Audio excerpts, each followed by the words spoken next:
this spaceship, so we've already got some movement going on. This spaceship is going to start off the canvas.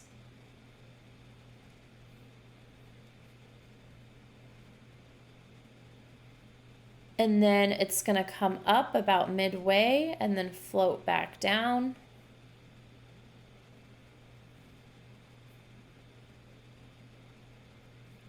And it's going to be pretty still. So, oh, I forgot to toggle on the position animation for it. And that's what happens when you forget to do that. Okay, so toggled on, we've got a keyframe here. We're gonna go about halfway, bring the UFO up, go to the end, bring the UFO down. So let's go back and see how that's working. Perfect.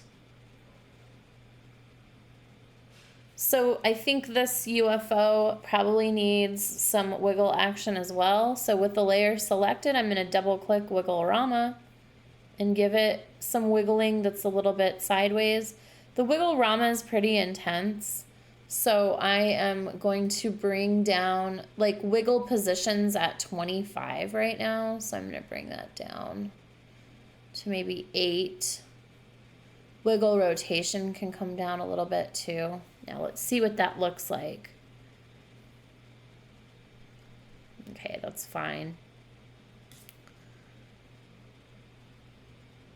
All right, so the rocket ship, I want to go ahead and make a path where it's kind of shooting across. And it's in front of everything, but I think it should go behind the moon because it kind of feels like the moon is perhaps in front. So I'm going to click on the moon layer and I'm just going to drag it up so that it's in front. Now when I grab the ship, it should be going behind, which is perfect. Okay, so let's go ahead and animate this ship. So I'm going to start it over here.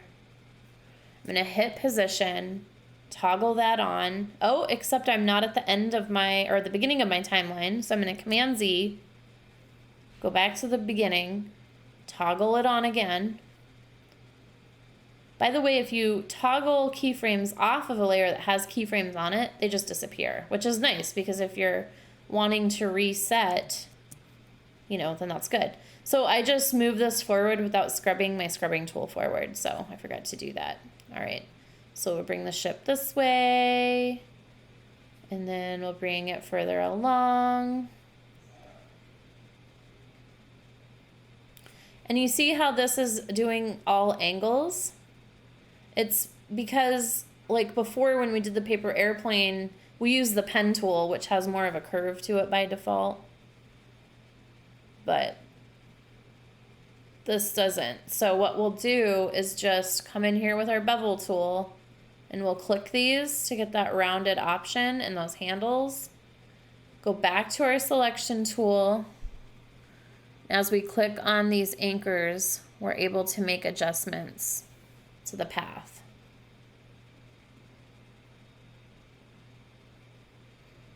And I think we need to have a little bit more interesting path going on. You can see how nice it is to be able to adjust a path like this as you're kind of going along because you can move it along through the composition in a way that's interesting to you.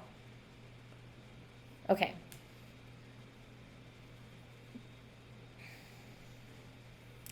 All right, so then we have that needing to orient it to the path.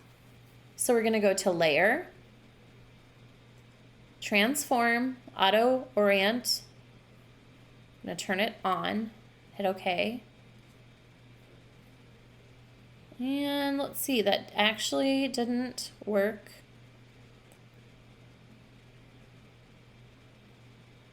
Exactly as I wanted it to, so let's take a look.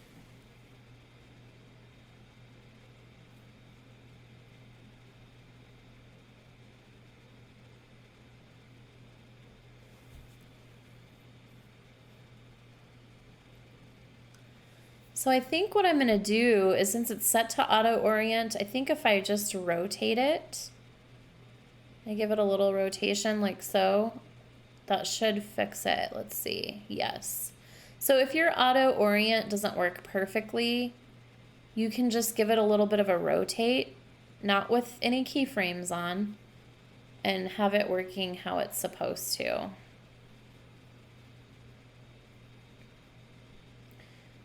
And I am not really liking how compositionally, I don't like how this rocket is running into the UFO. So I'm going to make some adjustments on this UFO.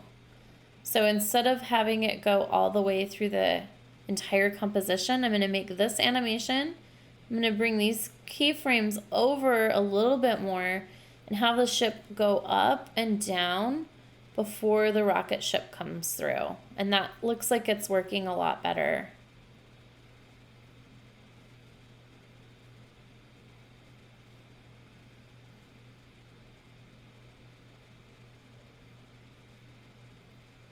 Okay. So that's looking good. All right. So now what we need to do is we're going to export this as a video asset, and we are not going to use Adobe Media Encoder this time. I'm going to show you how to use the native rendering capabilities within After Effects just to show you a different way. So you totally could render this through Media Encoder, but we're just going to, just so you get many different ways to do the same thing, okay? So we'll go ahead and just leave this at 10 seconds. It probably could end a little bit sooner, but that's all right. So what you're going to do is you're going to go to Composition, and you're going to choose Add to Render Queue instead of Add to Adobe Media Encoder. So choose Add to Render Queue. You are going to get these settings down here. So for render settings, you have a lot of options. I would just leave it at best settings. For output media, let's go ahead and click on this. What you should choose is H.264, which is an excellent codec for online buffering and streaming. Okay, there's a bunch of different options here. Channel, I would keep it at RGB and depth, millions of colors. There isn't any audio, so you have audio options here, but really, generally, people don't really work with audio very much in After Effects. Some people do. I don't, suggest it, but you could. So we're going to go ahead and put audio output off. Okay, and then just hit OK. Now we have this output to option. It's not yet specified. So we're going to click it. It's going to say space. And what I want you to do is label it like AE at the end so we know that this is the After Effects output. And then just make sure it's going in whatever folder you're saving everything in for this particular tutorial. Okay, so I'm going to go ahead and hit save. And then what you can do is you can hit this render button right here, and it's going to render it out right from After Effects. So go ahead and hit render.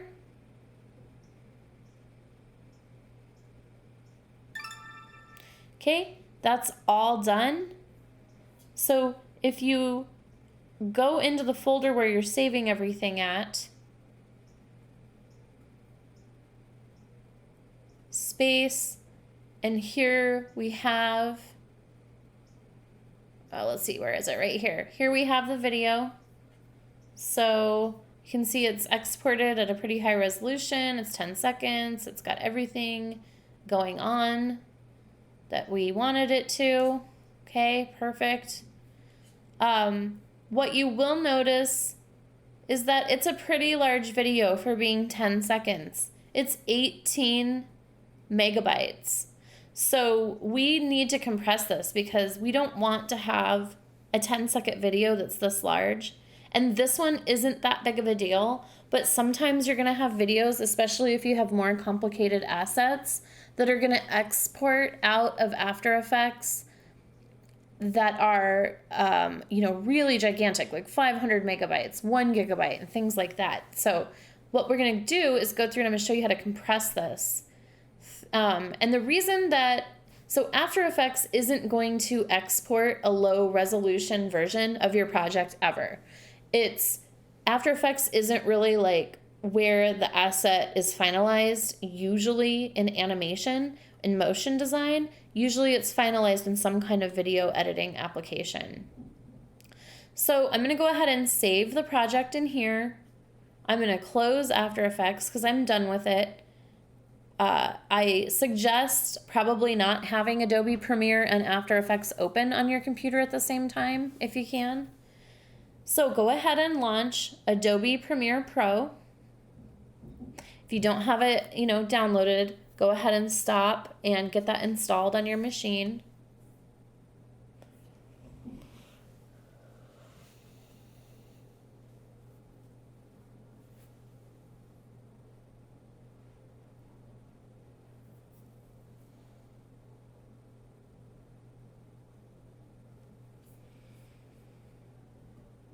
Okay, so here's the interface for Premiere Pro. Many of you are probably a little bit familiar with this application, but what we're going to do is we're going to say New Project. We're going to title the project, we'll call it Space. We are going to choose the location where this project is going to be saved, and it's going to go into the Space folder, so choose. And then just ignore all of this. You can go ahead and just hit Create. Now we're only going to be in here for just a minute, but it'll be enough to go ahead and compress this video. Okay, so a little bit different setup than After Effects. You have Effects and Graphics panel over here. This is your canvas window. We don't have a sequence started yet. This is your timeline, which you'll see in just a moment. And this is where you import your assets from. So in After Effects, it's up here by default, and Premiere Pro, it's down here. So what I want you to do is to go to File and Import, and you're going to choose Space, of course, and you're going to choose Space AE. You're going to import that. You can actually just take this and drag and drop it onto the timeline, and it's automatically going to choose settings that work best for this particular clip, which is fantastic. Okay, then all you need to do is you can go to File, Export, Media. The quick key is Command M. So we're going to do that. Okay, we come into here. We have a file name option at the top. You are going to choose, I usually say choose something that says SM at the end for small. Sometimes I say compressed. Okay. In terms of the presets for this, I would choose a high quality HD 1080p. There's a ton of settings in there which can be really intimidating, but we're going to keep it simple. H.264 is what I would choose here. This is the codec that we used in After Effects. Okay. We're going to choose where it goes to, and I want it to, of course, go to my Space folder. So we're going to save. And then in here, instead of render, it's called export. I know, right? It's the same thing. So we're going to go ahead and export it, and it shouldn't take very long. It's going to tell us our video is successfully exported. So I'm going to go ahead and hide Premiere, and let's look at the difference in size between the two videos.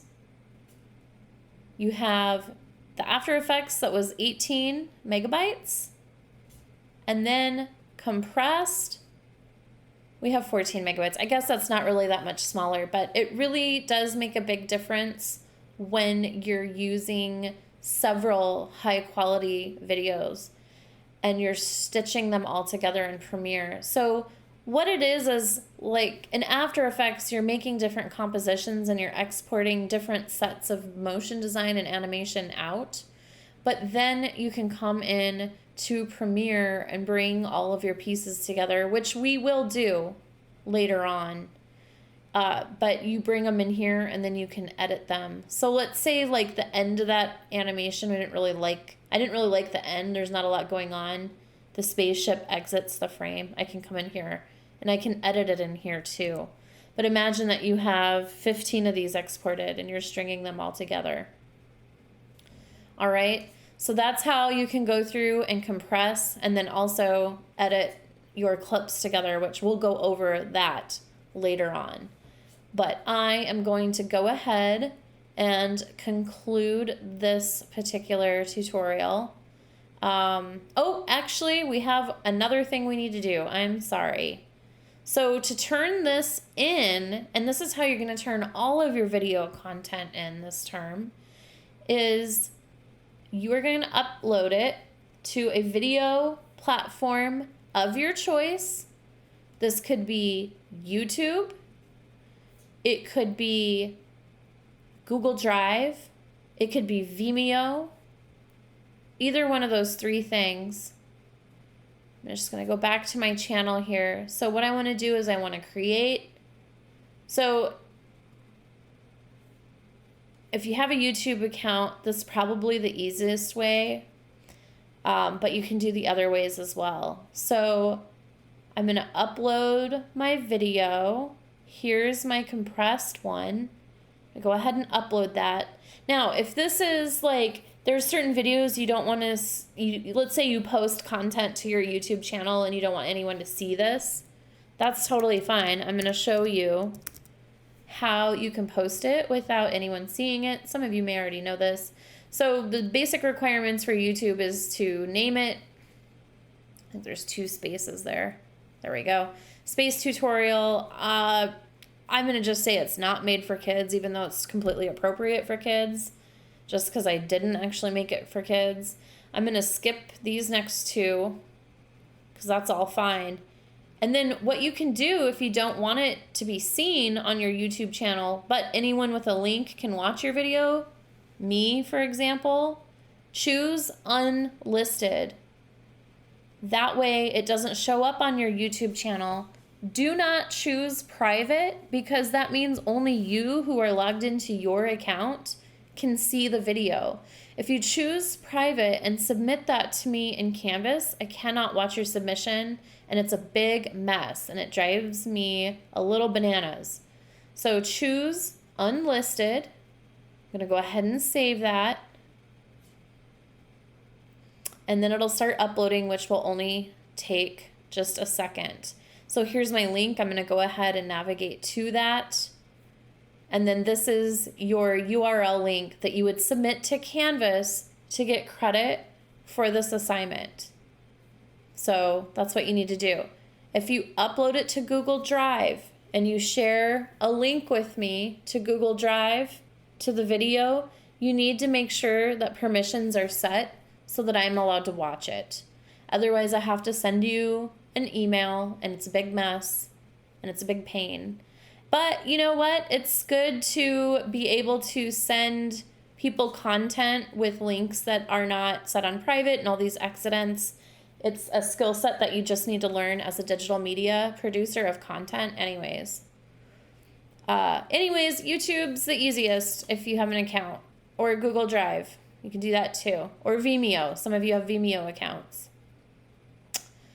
All right. So that's our first piece of video content. We'll get into more complex animations, but this is a good simplistic rundown of taking those vector assets from an Illustrator file and using those to animate in After Effects. And we'll keep building on that skill set as the term moves forward. Okay, thanks so much, everybody. I'll see you in the next video. Okay, bye.